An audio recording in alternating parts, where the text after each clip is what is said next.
Hello everyone, আসসালামু আলাইকুম।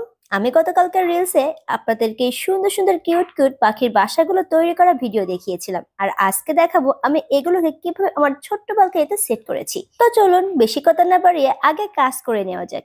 আর এর জন্য ফার্স্টেই কিন্তু আমার এই ড্যামেজ ব্যালকনিটাকে খুব ভালো করে ঘষে রং করে নিয়েছি। আর যাদের ডাস্টের প্রবলেম আছে তারা কিন্তু অবশ্যই মুখে মাস্ক লাগিয়ে এই ঘষাঘষি কাজটা করবেন। বাট আমার বাসায় যেহেতু একটাও মাস্ক খুঁজে পাচ্ছিলাম না, তাই ভালো করে গামছা পেঁচিয়ে ওয়ালটাকে খুব ভালো করে ঘষে নিয়েছি অ্যান্ড তারপরে খুব সুন্দর একটা কালার করে নিচ্ছি। আর পিঙ্ক যেহেতু আমার অনেক বেশি পছন্দ, আর দেওয়ালে আগে থেকে পিঙ্ক কালার ছিল, তাই আর পিঙ্কটাই করে নিয়েছি। আর কালার দেখলে তো আমার মাথায় একেবারেই কাজ করে না, তাই তো আমিও বসে পড়েছিলাম রং করার কাজে। কারণ রং করতে আমার ভীষণ ভালো লাগে। আপনাদেরও হয়তো রং করতে ভালো লাগবে, আর ভালো না লাগলে একবার অবশ্যই রং করে দেখবেন, যে রঙের প্রতি প্রেমে পড়ে যাবেন। আর রং করার কাজটা কিন্তু অনেক মজার এবং ইন্টারেস্টিং একটা কাজ। যাই হোক, কথা বলতে বলতে আমি পুরো ব্যালকনিটাকে রং করে নিয়েছি অ্যান্ড রং কমপ্লিট করা হয়ে গেলে আমি এখানে একটু আঁকিবুকি করব। কারণ যেহেতু পাখিরা এসে বসবে, সো পাখির জন্য গাছ ডালপালা এগুলো তো অবশ্যই দরকার। আর তার জন্য গাছগুলোকে সেট করার জন্য একটু এখানে আঁকিবুকি করে নিচ্ছি। আঁকানোর কাজটা শুরু করার আগে ফার্স্টে আপনাকে ইনশিওর করতে হবে আপনার ওয়ালের রংটা খুব ভালো করে শুকিয়েছে কিনা।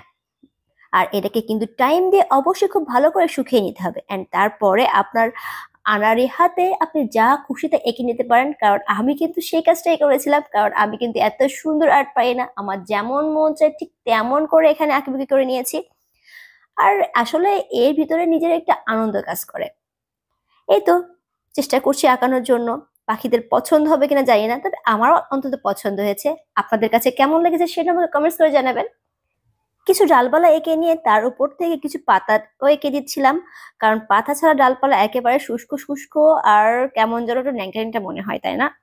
আর তাই তো এখানে চেষ্টা করছি কিছু পাতা দিয়ে দেওয়ার জন্য, যাতে সবুজ সজীব থাকে। বেশ কতগুলো পাতা আঁকিয়ে নেওয়ার পরে আমি এখানে আমার সেই সুন্দর সুন্দর কিউট কিউট পাখির বাসাগুলোকে সেট করে দিব। অ্যান্ড এই সেট করার জন্য আমি এখানে গ্লুগান ব্যবহার করেছি। আর এটা দেখতে পাচ্ছেন যে কালারটা খুব ভালো করে শুকিয়ে নিয়েছি এন্ড তারপরে কিন্তু আমি পাখি বাসাগুলোকে সেট করছি। আর পাখি বাসাটা সেট করার জন্য আমি এখানে গ্লুকান ব্যবহার করছি। এই গ্লুকানের আঠার সাহায্যে খুব ভালো করে আমি ওয়ালে এই পাখির বাসাগুলোকে লাগিয়ে দিচ্ছি। আর এই আঠাটা কিন্তু আরেকটু বেশি করে লাগাবেন। আমি কিন্তু প্রথমে একটু কম করে লাগিয়েছিলাম, পরবর্তীতে আমার বাসাটা কিন্তু খুলে পড়ে গিয়েছিল, পরে আরেকটু বেশি করে আঠা লাগিয়ে দিয়েছি।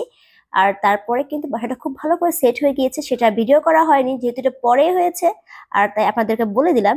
আর এখানে আমি জাস্ট লাগিয়ে নিচ্ছি, দেখেন লাগানোর পর জাস্ট কি সুন্দর লাগছে। আপনারা চাইলে ট্রাই করতে পারেন।